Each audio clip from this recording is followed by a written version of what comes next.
Bueno, alumnos, ante todo un gran saludo de parte de su profesor Erwin Sánchez Saavedra del curso de Biología. El día de hoy, como clase o tema principal de la clase, es las glándulas anexas del aparato digestivo. Como sabemos muy bien, y lo aprendimos en la clase anterior, el aparato digestivo está compuesto por dos componentes, o va a tener dos componentes. Uno de ellos es el tubo digestivo, que es un conjunto de órganos que van a estar unidos, formando así un conducto donde va a ingresar el alimento y a través de procesos mecánicos y químicos el alimento se va a desintegrar o degradar en moléculas simples. El otro componente, y es el tema central de esta clase, son las glándulas anexas del aparato digestivo, en la cual van a producir ciertas sustancias que van a ser arrojadas, ¿ya? O liberadas en el conducto digestivo, para que estas sustancias conteniendo enzimas van a ayudar a degradar químicamente al alimento. Entre las primeras glándulas anexas que vamos a estudiar son las glándulas salivales. Las glándulas salivales son exocrinas que se elaboran y secretan saliva. Hay dos tipos de glándulas salivales. Unas que son de menor tamaño, llamadas glándulas salivales menores, que producen el 5% de la saliva. Ojo, se encuentran en la mucosa y submucosa oral. Son muy numerosas y vierten su secreción a la boca en conductos cortos. Las otras glándulas, que son de mayor tamaño, son las glándulas salivales mayores. Representan o producen el 95% del volumen salival.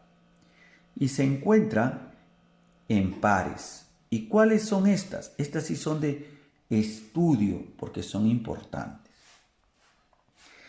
La primera glándula salival mayor son las glándulas parótidas, que van a producir el 20% de la saliva. Son las glándulas salivales más grandes. Recuerden. ¿Y dónde se encuentran? Se encuentran por debajo, ¿ya?, del pabellón auricular y por delante. ¿Qué quiere decir? Se encuentran delante, en la parte inferior del pabellón de la oreja. Van a tener un peso aproximado de 25 a 30 gramos. ¿Ya? Recuerden, produce el 20% de la saliva y ese tipo de saliva que van a producir es serosa. Recuerden, la saliva serosa o llamada también fluida, ¿ya?, es secretada por estímulo simpático, o sea, cuando uno está nervioso, tiene apetito, y va a tener un alto contenido de enzimas. Recuerden bien, y va a ser secretado en la boca a través de su conducto llamado el conducto de Steno. La otra glándula salival es la glándula submaxilar, que a pesar de ser más pequeña que la glándula parótida, produce el 70% de la saliva. Y el tipo de saliva es seromucosa. Ya sabemos que es la serosa, ahora vamos a ver qué es la mucosa. La mucosa, llamada también viscosa, es producida por estímulo parasimpático, cuando tú tienes ejercicio físico o miedo, y tiene abundante mucina, ¿ya? Está ubicado en la parte, ¿ya?, posterior del piso de la boca, ¿ya?, y debajo de la rama horizontal del maxilar inferior, como pueden apreciar. Tiene 7 a 8 gramos de peso y esta saliva que ellas producen va a ser vertida en la boca a través de un conducto llamado el conducto de Wharton, en la parte anterior ya de los ligamentos anteriores de la lengua. Otra glándula, que es la más pequeña, es la glándula sublingual, que va a producir el 5% de saliva y que está ubicada en la parte anterior del piso de la boca. El tipo de saliva que produce esta glándula es la mucocerosa, que quiere decir que va a tener más mucina que enzimas y va a tener un peso de 3 gramos. Esta glándula sublingual va a tener varios conductos, como pueden apreciar, pero hay un conducto muy representativo que es el más grande de todos, llamado el conducto de Rivinus. Recuerden bien eso, por favor. Ahora, la saliva va a estar compuesta de agua en un 99% y solutos un 1%. ¿Y cuáles son esos solutos? Enzimas como la tialina o alfa-amilasa, que va a degradar a los almidones, y la lisozima, que actúa como un bactericida en la boca. También otro de los solutos es las glucoproteínas, como la mucina, cuya función es lubricar alimentos y proteger a la mucosa. También va a tener electrolitos, como sodio, potasio, cloro y bicarbonato. En síntesis, la función de la saliva es iniciar la digestión de los almidones a través de la alfa-amilasa, recuerden. Humedece la mucosa oral gracias a la mucina, que lubrica los alimentos y protege la mucosa. Y también actúa como solvente, que estimula las papilas gustativas para captar el gusto, como se dice, los sabores de los alimentos. Otra glándula del aparato digestivo es el hígado. El hígado es la glándula más grande del cuerpo humano y está ubicado en el hipocondrio derecho y parte del hipogastro.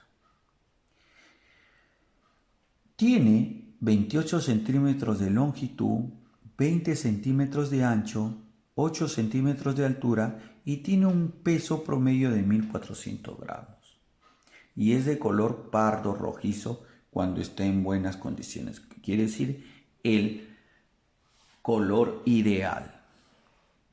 Ahora, el hígado es una glándula mixta. Recuerden, glándula mixta. Y es la glándula más grande del cuerpo. ¿Por qué es mixta? Porque va a tener varias funciones, exocrina y endocrina básicamente. La exocrina es fundamental para el aparato digestivo. ¿Pero por qué? Porque va a producir los ácidos biliares, ¿ya? O sea, y estos ácidos biliares, cuya función en el aparato digestivo es para emulsionar las grasas o los lípidos. ¿Qué quiere decir? Partir la molécula de grasa. Si hay una molécula de grasa grande, la divide en pequeñas partes de grasas, ¿ya? Facilitando su degradación. También va a producir la bilirrubina, que es la que degrada la hemoglobina. La otra función es la función endocrina. El hígado va a producir la hormona de crecimiento, llamada somatomedina C, sobre todo para el crecimiento óseo, pero siempre y cuando, recuerden bien, siempre y cuando por orden de la hipófisis. ¿Ya? Y esta glándula es producida por el hígado cuando la persona está durmiendo. Es por esa razón que es necesario, sobre todo en los bebés, niños y adolescentes, que duerman, completando sus horas, que lo ideal sería 8 horas diarias. ¿Ya?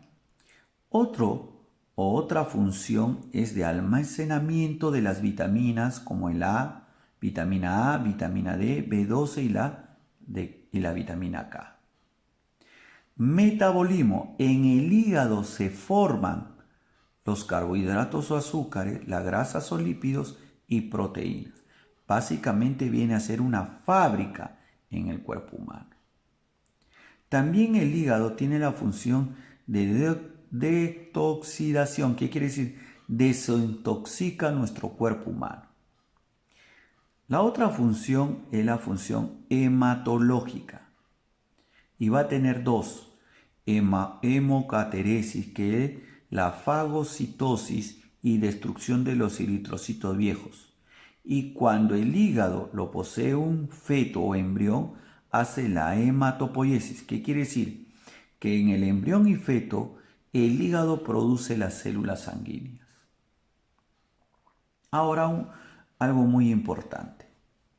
El hígado va a tener una bolsa musculosa membranosa llamada vesícula biliar, cuya función es almacenar los líquidos biliares o los ácidos biliares, o también algunos libros llamados como bilis. Recuerden bien, pero ojo, el hígado produce la bilis, pero es almacenada en la vesícula biliar. ¿Ya? ¿A través cómo? Miren, hay un conducto hepático derecho e izquierdo que va absorbiendo del hígado la bilis. ¿Ya? Y esa bilis se va y se aloja en la vesícula biliar. Pero cuando la persona ingiere grasas, esto de acá se activa y se contrae para eliminar la bilis, que es trasladada a través del conducto colédoco que llega hacia esta región que es el intestino delgado, que es parte del duodeno. ¿Ya?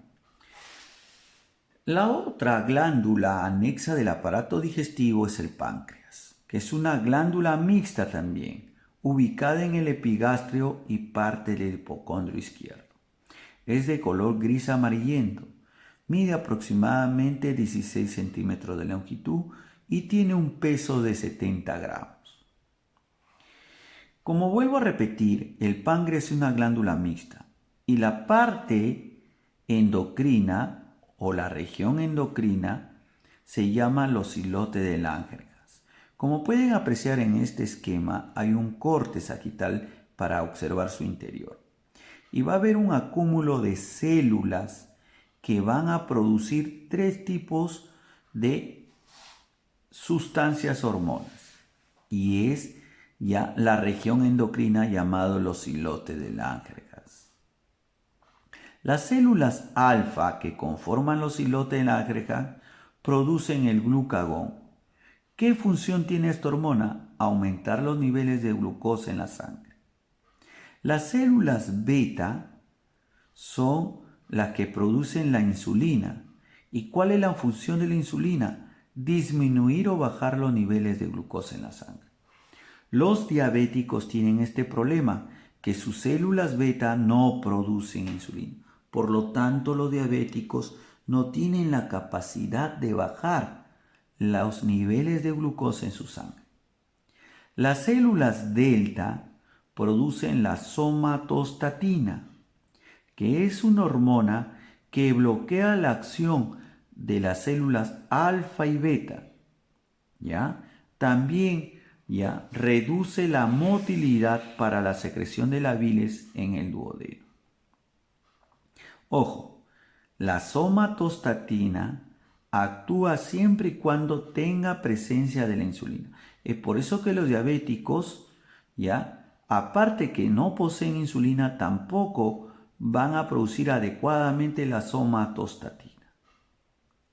La parte exocrina, que es importante para el aparato digestivo, se llaman los acinos pancreáticos, ya que también son estructuras celulares, como en este caso, miren, acá pueden apreciar, y cuya función va a producir el jugo pancreático, que también este jugo pancreático producido se va a dirigir al conducto de Wilson y al conducto accesorio de Sartori para ser eliminado en el duodeno a través de la ampolla de Vater.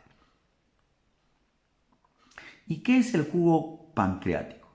Es un líquido alcalino cuyo pH va a ser 8 y al día se va a producir 1,4 litros de jugo pancreático. Es secretado, como vuelvo a repetir, en el duodeno ante la presencia del quimo. ¿Qué quiere decir? Que este jugo pancreático es secretado cuando nuestro organismo siente la presencia del quimo en el duodeno. ¿De qué está compuesto ya el jugo pancreático? Básicamente de agua, de bicarbonato y enzimas. Estas enzimas son importantes para la degradación de los alimentos, o sea, la degradación o digestión del quimo. Va a presentar enzimas alfa-amilasa pancreática para degradar los carbohidratos, la lipasa pancreática para los lípidos y la procarboxipeptidasa para los péptidos y digestión de las proteínas. Para concluir, si ustedes se preguntarán ¿qué son la bilis? Recuerden, son creados por los hepatocitos presentes en el hígado, por lo tanto es producido en el hígado. Al día se produce entre 600 a 1200 mililitros por día de bilis. Tiene un pH alcalino 7,8. La presencia de los ácidos grasos y aminoácidos, como el quimoácido, estimula la liberación de la colicistocinina, que es una hormona a nivel del duodeno, ya contrayendo la pared de la vesícula biliar y así puede ser derramado en el duodeno. Su función de la bilis: emulsión de las grandes partículas de grasa para hacerlas más pequeñas y así poder ser atacadas por la lipasa pancreática. Ayuda en el transporte y absorción de productos finales de la digestión de grasas. Bueno, alumnos, eso es todo sobre las glándulas anexas del aparato digestivo. Muchas gracias por su atención.